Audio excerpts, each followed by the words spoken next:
Hello friends, मैं अभी मौर्य आप लोगों का एक बार पुनः स्वागत करता हूं अपने इस YouTube फैमिली में। इस क्लास में आज जो हम अध्ययन करने वाले हैं वो अध्ययन करेंगे इतिहास के पन्नों के श्रृंखला की। ठीक है, तो इससे पहले की जो भी सारी क्लासें हो चुकी हैं इस श्रृंखला से रिलेटेड उन सारी क्लासों को यार आप प्लेलिस्ट के माध्यम से सहजता पूर्वक देख सकते हैं। बाकी और अधिक सहजता महसूस हो आप लोगों को तो यार मैं वीडियोस का लिंक भी नीचे डिस्क्रिप्शन में डाल दूंगा, आप वहां से जाकर के उन सारे वीडियोस को आसानी पूर्वक देख सकते हैं। ठीक है, बाकी आज जो हम बात करेंगे वो बात करेंगे इतिहास के पन्नों की श्रृंखला में बात करेंगे 6 अक्टूबर के इतिहास की, जो कि देश और दुनिया से जुड़ी हुई तमाम ऐसी खबरें होंगी जो कि हमेशा और हमेशा के लिए इतिहास इसका साक्षी बन करके रह गया, बाकायदा 6 अक्टूबर के तौर पे। ठीक है, देखते हैं 6 अक्टूबर का इतिहास। ठीक है, इसी में बात करते हैं हम 6 अक्टूबर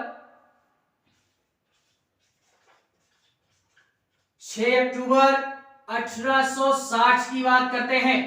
6 अक्टूबर 1860 ये वो तारीख है जो कि हमेशा और हमेशा के लिए इतिहास इसका साक्षी बना हुआ है। ठीक है, और इतिहास में 6 अक्टूबर के तौर पे ये दिन हमेशा के लिए दर्ज कर दिया गया।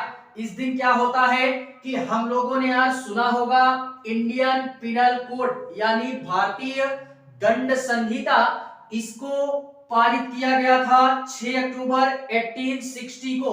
क्या हुआ था, यानी भारतीय दंड संहिता,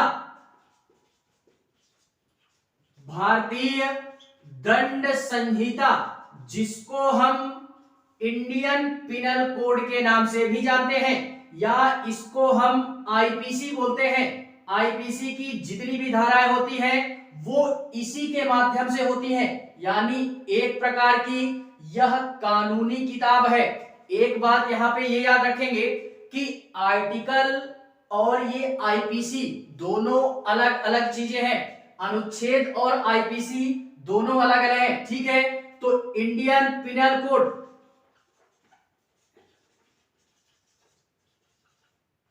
इंडियन पिनल कोड जिसको हम आईपीसी के नाम से जानते हैं। ठीक है, इसके अंतर्गत कानूनी मतलब अपराधों का जो भी सारा सिस्टम है उनसे जुड़ी हुई जितनी भी हमारे कानून है अपराधों से रिलेटेड, संविधान जो है हमारा उसमें यार कुछ हमारे नियम बनाए गए हैं, देश को चलाने के लिए कुछ नियम कानून बनाए गए हैं, तो वो अनुच्छेद कहलाता है। और ये जो है इसको धारा बोलते हैं, जो कि अपराधों के तौर पे यानी किसी के भी द्वारा अगर कोई भी दंड या आपराधिक कृत्य किया जाता है तो वो इस बुक के माध्यम से जो भी सारा सिस्टम एक बुक में दिया गया है इसी के माध्यम से यार उन अपराधों की सजा दी जाती है। ठीक है, तो इसके अंतर्गत यार कई सारे हमारे ऐसे कानूनों का प्रावधान किया गया है कि इसके माध्यम से जो भी हमारे मतलब इंडिया के अंतर्गत जितनी भी धाराएं हैं वो सब इसी के माध्यम से आती हैं। और इसमें यार कई सारी धाराएं हैं जिससे आप भली भांति परिचित भी होंगे। ठीक है, वो चाहे चोरी हो, डकैती हो, मर्डर हो, रेप वगैरह हो, वो सब इसी के अंतर्गत आता है। ठीक है, इंडियन पिनल कोड के अंतर्गत ही आता है। या भारतीय दंड संहिता यह प्रावधान करती है कि किसी भी अपराधी को कौन सा कृत्य में या किस कृत्य के द्वारा किस धारा के तहत उसको क्या करना है, दंडित करना है। ठीक है, एंड इसी के अंतर्गत यार इसमें कई सारे संशोधन भी किए गए, यानी कई सारे अमेंडमेंट एक्ट हमारे इसके अंतर्गत किए गए। क्या होता है कि यार इसमें पहले ये प्रावधान नहीं था, दहेज प्रथा वगैरह का प्रावधान इसमें पहले नहीं जोड़ा गया था, लेकिन बाद में जैसे जैसे यार ये सारी चीजों की या इनकी आवश्यकता पड़ी तो इसमें कई सारे संशोधन किए गए। दहेज की प्रथा को लेकर के या दहेज हत्या की प्रथा को लेकर के या मानहानि की जितने भी अपराध होते हैं वो यार उनके अंतर्गत कई सारे संशोधनों को इस बुक के माध्यम से किया गया। ठीक है, तो इस कारणवश ये हमारी 6 अक्टूबर 1860 ये बाकायदा इतिहास में आज इसी कारणवश दर्ज हो गई हमेशा और हमेशा के लिए। बात करते हैं 6 अक्टूबर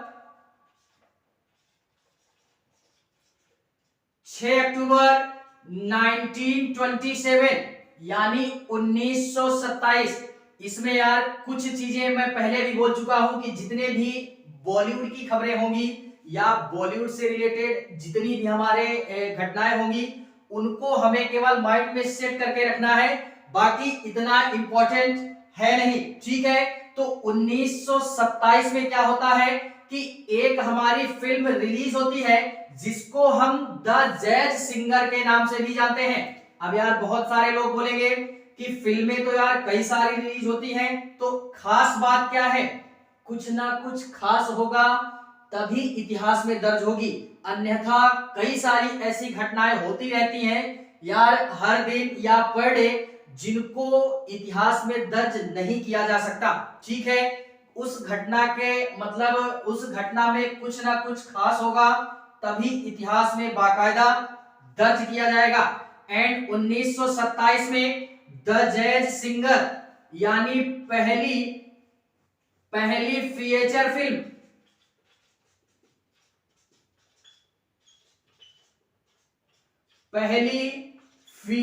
फिल्म जिसको हम द जैज सिंगर के नाम से भी जानते हैं, द जैज सिंगर के नाम से भी जानते हैं, ये क्या होती है? रिलीज होती है। और इसके अंतर्गत क्या मतलब ऐसी कौन सी खास बात थी कि इसको इतिहास में दर्ज कर दिया गया? तो इसमें यार एक प्रकार से बोले तो ये अमेरिकी फिल्म है, एक प्रकार से इसको मैं बोलूं तो ये अमेरिकी म्यूजिकल ड्रामा यानी अमेरिकी म्यूजिकल ड्रामा फिल्म है। ड्रामा, इसमें एक युवा होता है जो कि एक तरीके से बोले तो उसके स्ट्रगल की कहानी बताई जाती है कि एक युवा होता है वो अपने मतलब गायकी के लिए काफी सारा प्रसिद्धि पाना चाहता है, जो कि परंपरा के बीच में फंसा होता है। तो उसको उसी के संबंध में या उसी के जीवन से संबंधित सारी चीजें क्या होती हैं इस फिल्म के अंदर बाकायदा प्रदर्शित की गई है, जो कि एक अमेरिकी युवा होता है। और ये जो युवा होता है यह मतलब अपने सपनों का पीछा करते हुए इसी फिल्म में मतलब यही सारा सिस्टम दिखाया गया है कि ये जो पॉप सिंगर होता है वो व्यक्ति या युवा एक प्रकार का सिंगर होता है जो कि अपने सपनों का पीछा करता है। ठीक है, तो एक तरीके से बोले इंपॉर्टेंट है भी और नहीं भी। इसमें इस फिल्म का जो निर्देशन किया, इस फिल्म के जो निर्देशन करता उनको हम रिचर्ड फेल्चर्ड के नाम से जानते हैं। रिचर्ड फेल्चर्ड के नाम से जानते हैं। एंड इनका जो डायरेक्टर थे अर्थात इनका जो निर्माण किया यानी इस फिल्म के जो निर्माता थे उनको हम जैनी क्या बोलते हैं? जैनी लीडर के नाम से जानते हैं। ठीक है, तो ये 1927 की तारीख भी हमें क्या करनी है? याद रखनी है, जो कि एक पॉप सिंगर के रूप में वह व्यक्ति क्या करता है? अपने सपनों का पीछा करता है। इस कारणवश 6 अक्टूबर 1927 ये इतिहास में आज दर्ज है बाकायदा। ठीक है, एंड इसी में बात करते हैं 1946 की। 1946 6 अक्टूबर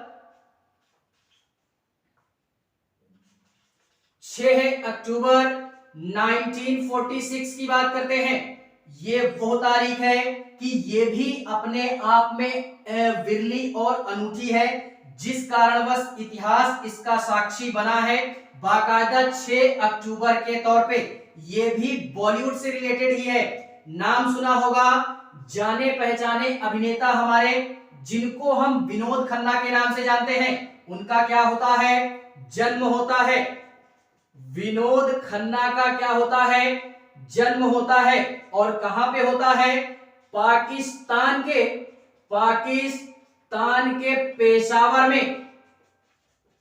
पेशावर में इनका जन्म होता है। और यार ये बॉलीवुड इंडस्ट्री के एक ऐसे एक्ट्रेस थे या एक ऐसे अभिनेता थे जिन्होंने अपने फिल्मों के माध्यम से दर्शकों का दिल बड़े बेहतरीन तरीके से जीता। और जब तक ये बॉलीवुड इंडस्ट्री में रहे तब तक यार इन्होंने बड़ा धमाल मचाया। और इतना ही नहीं, इन्होंने अपने करियर में क्या किया, 150 से भी ज्यादा फिल्मों को क्या किया, यानी उनमें अभिनय किया। 150 से भी ज्यादा फिल्मों में अपना प्रदर्शन दिया और लोगों के दिलों पे राज करते हैं बाकायदा। लेकिन आज अगर प्रेजेंट में बोले तो इनकी मृत्यु हो चुकी है, लेकिन फिर भी मृत्यु के पश्चात भी ये लोगों के दिलों में आज भी क्या है, जिंदा है। ठीक है, तो इस कारणवश भी ये 6 अक्टूबर 1946 की जो तारीख है, ये बाकायदा अपनी एक अलग पहचान को लेकर के इतिहास में दर्ज है। ठीक है, बात करते हैं इसी 6 अक्टूबर के इतिहास में। 6 अक्टूबर 1954 की, 6 अक्टूबर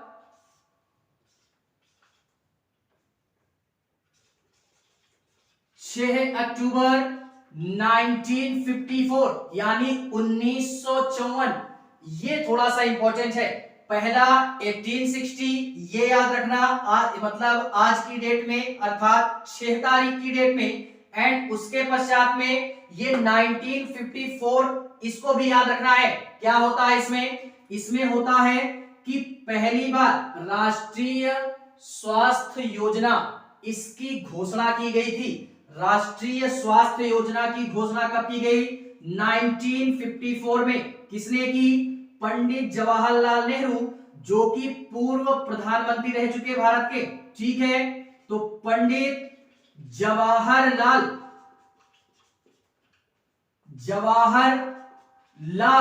नेहरू जी के द्वारा क्या किया गया, राष्ट्रीय स्वास्थ्य योजना, इसकी घोषणा की गई।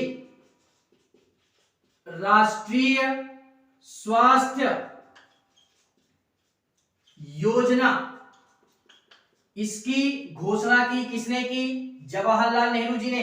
कब की, 1954 में। कौन थे, भारत के पूर्व प्रधानमंत्री थे हमारे। ठीक है, तो इस कारणवश भी 6 अक्टूबर की तारीख हमें क्या करनी है, याद रखनी है। बात करते हैं इसी 6 अक्टूबर में अन्य तारीखों की, जो कि हमेशा और हमेशा के लिए 6 अक्टूबर के तौर पे इतिहासकारों ने इतिहास में इसको क्या किया, दर्ज कर दिया। इन सारी घटनाओं को, वो भी हमेशा और हमेशा के लिए।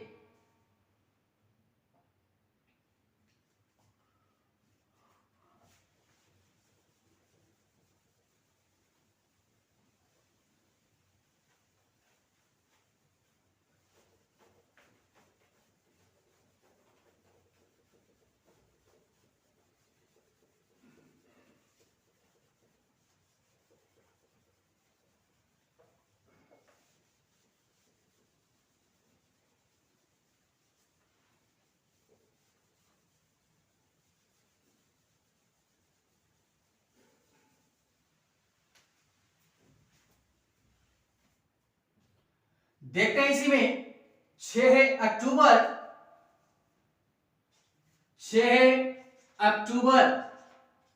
1973 की बात करते हैं। 1973, ये वो तारीख है कि ये भी यार अपनी एक अलग पहचान के साथ में इतिहास में दर्ज है। क्या होता है कि वीके कृष्णा मेनन, नाम सुना होगा तो अच्छी बात है, नहीं सुना तो देखते हैं यहां पे। वीके कृष्ण मेनन, इनका क्या होता है, निधन होता है, निधन होता है। एंड इसी के पश्चात में ये थे कौन, इनका निधन होता है, थे कौन ये, तो ये थे हमारे भारत के एक तरीके से बोले तो ये पूर्व रक्षा मंत्री भी रह चुके हैं भारत के। एंड इसी के पश्चात में अगर और बोले तो ये जो कृष्णा मेनन जी है, इनको यार हम लोग या आम जो जनमानस है, आम जो जनता है, वो यार इनको एक राजनीतिज्ञ के तौर पे, एक कूटनीतिज्ञ के तौर पे और एक राष्ट्रवादी के तौर पे इनको हम लोग क्या करते हैं, जानते हैं। या इतिहास में इतिहासकारों ने इन सारे नामों से इनको क्या किया, प्रदर्शित किया है। और इतना ही नहीं, ये जो मेनन है, जब यार भारत की स्वतंत्रता हो जाती है, स्वतंत्रता प्राप्ति के पश्चात में, तो क्या होता है कि मतलब इनको जब उस समय के प्रधानमंत्री जी जो हमारे, उनके द्वारा, इस समय इंदिरा गांधी जी की सरकार थी, ये भी याद रखना है, ठीक है। तो इस समय ये सारा सिस्टम हो रहा होता है, तो इनको यूके का क्या बनाया जाता है, यूनाइटेड किंगडम के नाम से जानते हैं। तो यूके का इनको उच्च आयुक्त का मतलब पदभार संभालने के लिए दे दिया जाता है।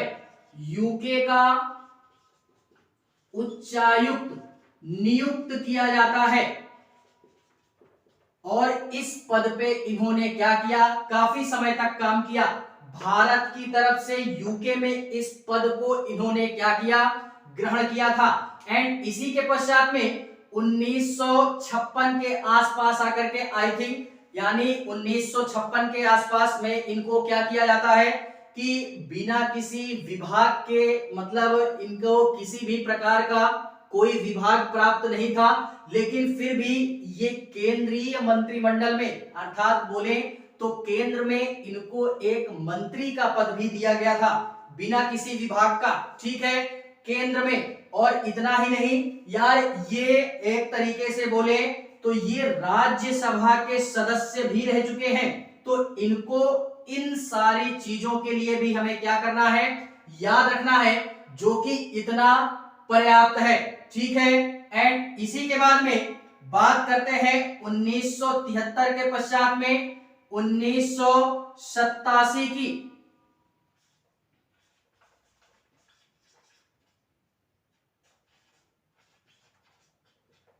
1987 यह भी एक ऐसी तारीख है कि अपने आप में अलग पहचान को लेकर के इतिहास में क्या है, दर्ज है। आज बाकायदा क्या होता है कि हम लोगों ने नाम सुना होगा, एक हमारा द्वीप देश है, हम लोगों ने देश का नाम सुना, ठीक है, मतलब एक हमारा द्वीप देश है, महाद्वीप का नाम सुना, वो भी ठीक है, लेकिन ये हमारा एक द्वीप देश है या द्वीप है जिसको हम फिजी के नाम से जानते हैं, फिजी, फिजी के नाम से जानते हैं। क्या हुआ था फिजी में, तो ये हमारा पूरी तरीके से गणतंत्र घोषित हुआ था या गणराज्य घोषित हुआ था।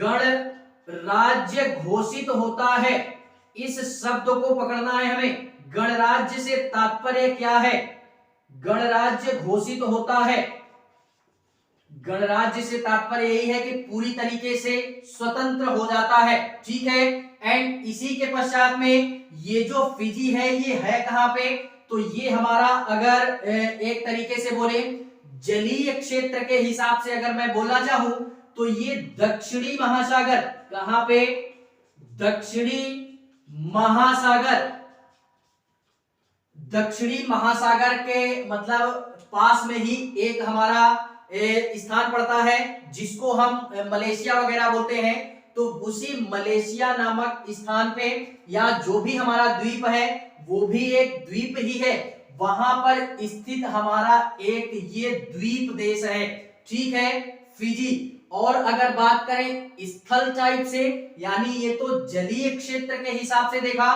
बात करें अगर स्थल क्षेत्र के हिसाब से तो न्यूजीलैंड नाम सुना होगा, न्यूजीलैंड के उत्तर पूर्व एरिया में हमारा स्थित है फिजी। ठीक है, तो इसे भी हमें क्या करना है, याद रखना है। और इतना ही नहीं, 1970 में या 1970 के आसपास में अंग्रेजों के, ये भी यार अंग्रेजों से ही गुलाम था। ठीक है, तो अंग्रेजों का उपनिवेश टाइप में बोल सकते हैं, अगर पॉलिटी की लैंग्वेज में बोले या पॉलिटी की भाषा में ही बोले तो अंग्रेजों के द्वारा ये उपनिवेशवाद टाइप में था। ठीक है, यानी गुलामी टाइप में था, जो कि 87 में आकर के पूरी तरीके से गणराज्य घोषित होता है या गणतंत्र घोषित होता है। और इतना ही नहीं, ये जो हमारा फिजी है इसकी खोज किसने की थी, तो इस फिजी द्वीप समूह की जो खोज करता थे वो डच थे हमारे, डच या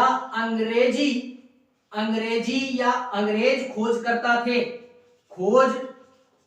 थे, जो कि फिजी की क्या करते हैं, खोज करते हैं। और इस फिजी को आधिकारिक रूप में, यानी जब यह गणराज्य घोषित हो जाता है तो इसका एक आधिकारिक अर्थात कानूनी नाम दिया जाता है, यानी कानूनी नाम दिया जाता है, जिसको क्या बोलते हैं, जिसको हम लोग फिजी द्वीप समूह गणराज्य के नाम से भी जानते हैं। फिजी द्वीप समूह गणराज्य के नाम से भी जानते हैं। तो ये आधिकारिक नाम इसका क्या करना है, याद रखना है। इस कारणवश ये 6 अक्टूबर 1987 की जो तारीख है ये बाकायदा अपनी एक अलग पहचान के साथ में इतिहास में क्या है, दर्ज है। ठीक है, बात करते हैं इसी 6 अक्टूबर के इतिहास में कुछ अन्य घटनाओं की, जो कि हमेशा और हमेशा के लिए इतिहास में दर्ज होकर के रह गई।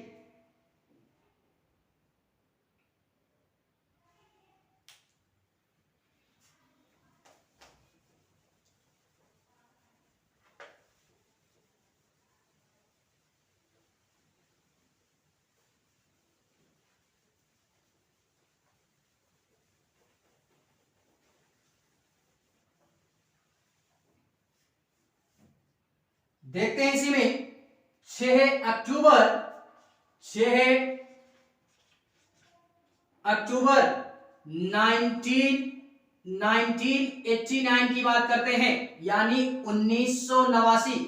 ये भी इंपॉर्टेंट है, इसमें भी स्टार लगाएंगे। ठीक है, ये क्या है 1989, ये भी है अपनी एक अलग पहचान के साथ में इतिहास में दर्ज है। इसमें क्या होता है कि हमारी मतलब पहली न्यायाधीश बनती है, पहली महिला न्यायाधीश।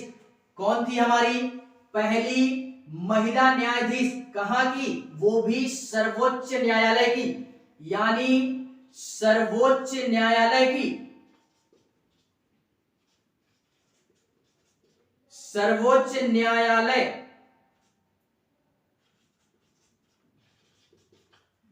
पहली महिला न्यायाधीश कौन थी, तो वो थी हमारी फातिमा बीबी, नाम से परिचित होंगे। क्या थी, फातिमा, या इनके आगे हम एक शब्द लगाते हैं जिसको हम न्यायमूर्ति बोलते हैं, न्यायमूर्ति फातिमा बीबी, फातिमा बीवी के नाम से जानते हैं। ठीक है, तो ये क्या थी, पहली हमारी सुप्रीम कोर्ट की पहली महिला न्यायाधीश थी। और इतना ही नहीं, इनके अगर पूरा नाम की बात करें तो इनका पूरा नाम था हमारा मीरा साहब फातिमा बीवी करके था। ठीक है, तो ये नाम भी हमें याद रखना है। एंड इसी के पश्चात में यार हम लोगों ने पॉलिटी में एक आयोग पढ़ा होगा, कई सारे आयोग हैं हमारे या कमीशंस बनाए गए हमारे, जिसके माध्यम से यार कई प्रकार के कार्य हमारे किए जाते हैं। तो ये उसी एक आयोगों में से एक आयोग आता है हमारा, अर्थात एक हमारा क्या बोलते हैं कमीशन आता है, जिसको हम राष्ट्रीय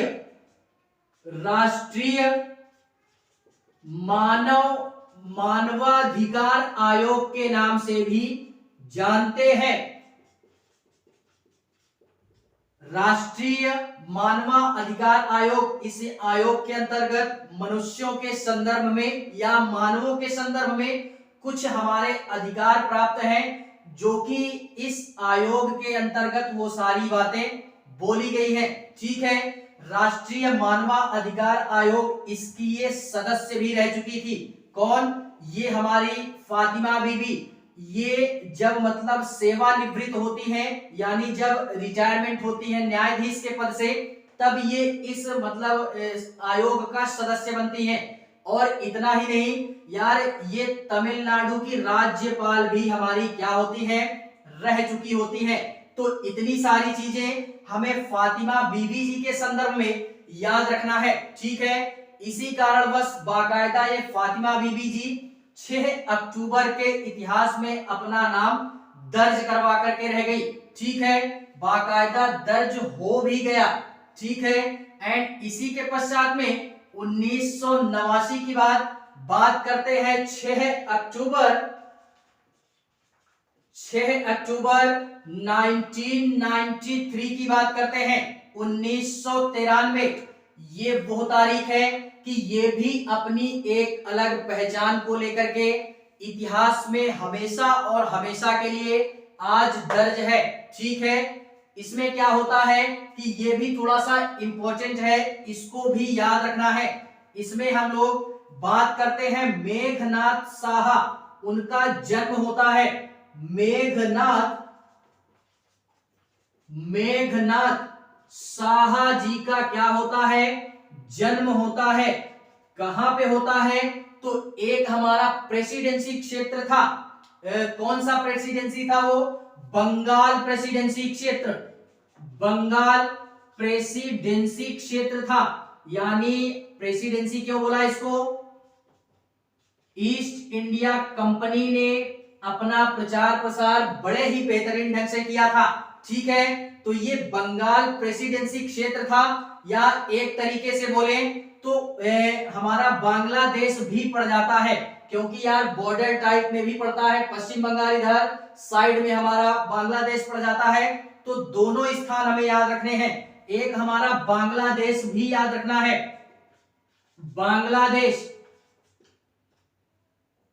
बांग्लादेश में हमारा इनका जन्म होता है। और अगर एग्जैक्ट लोकेशन की बात करें बांग्लादेश में, तो एक हमारा स्थान पड़ता है या गांव पड़ता है, जिसको हम लोग सियोर क्या बोलते हैं? सियोर ताली ग्राम के नाम से भी जानते हैं। तो यहाँ पे मेघनाथ साहा जी का क्या होता है? जन्म होता है। और ये किस कारणवश इतिहास में इनका नाम दर्ज हुआ? तो यार इन्होंने बड़े ही बेहतरीन तरीके से पारंगत प्राप्त की थी। एक तरीके से मैं तो यही बोलूंगा कि इन्होंने गणित में अर्थात मैथ में और फिजिक्स में यानी भौतिकी में इन्होंने विशेषज्ञता हासिल की थी, या एक तरीके से बोले तो काफी महत्वपूर्ण योगदान हमारे मेघनाथ साहा जी का होता है। ठीक है, मैथ में और फिजिक्स में। और इतना ही नहीं, एक सब्जेक्ट और है हमारा, जिसको हम लोग खगोल विज्ञान बोलते हैं। खगोल विज्ञान,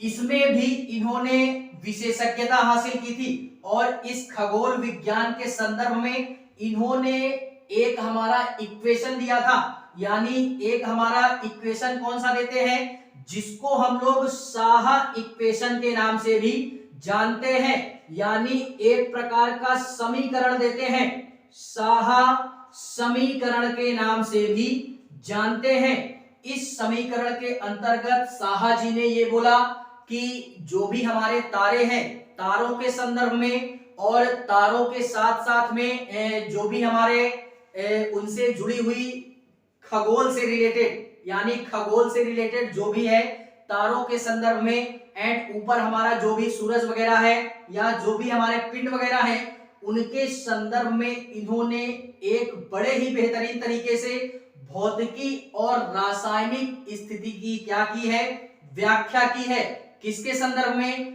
तारों के संदर्भ में। तो इस समीकरण को भी हमें क्या करना है? याद रखना है। और इसी समीकरण के पश्चात ही इन्होंने एक संस्था की स्थापना की थी। क्या की थी? एक संस्था की स्थापना की थी, जो कि उस संस्था का नाम क्या है?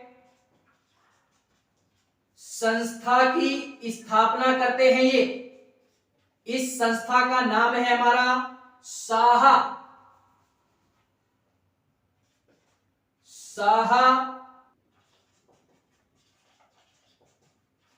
नाभिकीय संस्थान। ये संस्थान था हमारा साहा भौतिकीय नाभिकीय संस्थान। इस संस्थान की ये क्या करते हैं? स्थापना करते हैं। किसके पश्चात में? जब ये समीकरण यानी इक्वेशन दे दिया जाता है, उसी के पश्चात में इस संस्था की स्थापना हमारे ये साहा जी ने कर दी थी। ठीक है, तो ये थी हमारी कुछ महत्वपूर्ण घटनाएं देश और दुनिया से जुड़ी हुई, जो कि इतिहास इसका साक्षी बाकायदा 6 अक्टूबर के तौर पे बना हुआ है। ठीक है, बाकी क्लास अगर अच्छी लगे तो लाइक करें, कमेंट करें और हाँ, चैनल को सब्सक्राइब जरूर करें। बाकी मिलते हैं इसी इतिहास के पन्नों की श्रृंखला में किसी नए दिन के इतिहास पे। तब तक के लिए बाय।